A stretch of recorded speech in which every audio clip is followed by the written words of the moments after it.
বৃহস্পতিবার রাতে মারা গেছেন ক্রিকেটার খালেদ আহমেদের মা চিটাগাং কিংস পেসার।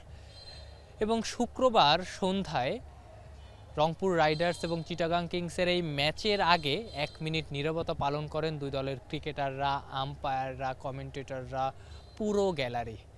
বিসিবি দারুণভাবে বলা যায় খালেদ আহমেদের মায়ের যেই মৃত্যু, সেই মৃত্যুটা আসলে স্মরণ করেছে, তার মাকে স্মরণ করেছে।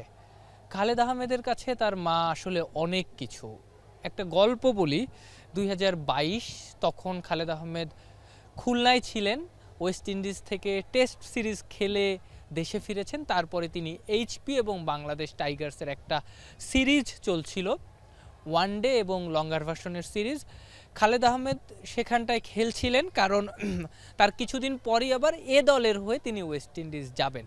তো দুটো ওয়ানডে ম্যাচ তিনি খেলেছেন এবং একটা লঙ্গার ভার্সন ম্যাচ তিনি খেলেছেন। তারপর আরও একটা ম্যাচ খেলার কথা, তিনি দ্বিতীয় ম্যাচটা না খেলেই চলে গিয়েছিলেন, কারণ তার মা অসুস্থ ছিল।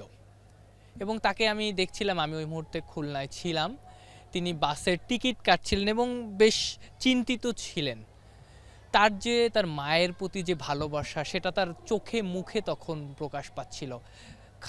শুধু খালেদ না, যে কোনো সন্তানই স্বাভাবিকভাবে তার মাকে ভালোবাসেন এবং খালেদ আহমেদও এর ব্যতিক্রম নন। কিন্তু সেদিন তার চোখে মুখে সেই ছাপ দেখা গেছে, খালেদ আহমেদের চোখে মুখে।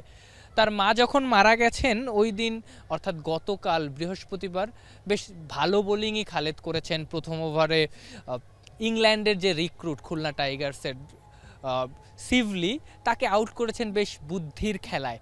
পরবর্তীতে চিটাগাং কিংস ম্যাচটাও জিতেছে।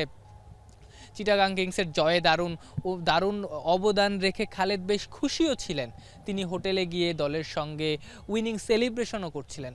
তার বেশ খানিকক্ষণ পরে রাত 11:30টার দিকে 12টার দিকে খবর আসে যে তার মা আর পৃথিবীতে নেই। পরবর্তীতে তিনি রাতেই সিলেটে চলে যান এবং এই ম্যাচ তিনি খেলতে পারেননি। তার জায়গায় মারুফ মৃধার ডেবিউ হয়েছে।